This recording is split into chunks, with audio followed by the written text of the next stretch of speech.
Gözümün içinden boylandı baktı, kalbimde saf bir eşk gezdi gözlerin. Yanaklar yaranıp anlamak için, dodaklar yaranıp anlamak için, senin yüreğine yollamak için, mene bir körpüdü izli gözlerin. Herkes mehabbette ten olabilmez, sevdasız başlarda den olabilmez.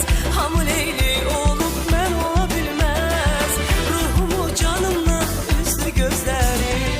Gözlerin, gözlerin, güzel de gözlerin, aklımı baştan aldı gitti gözlerin. Gözlerin,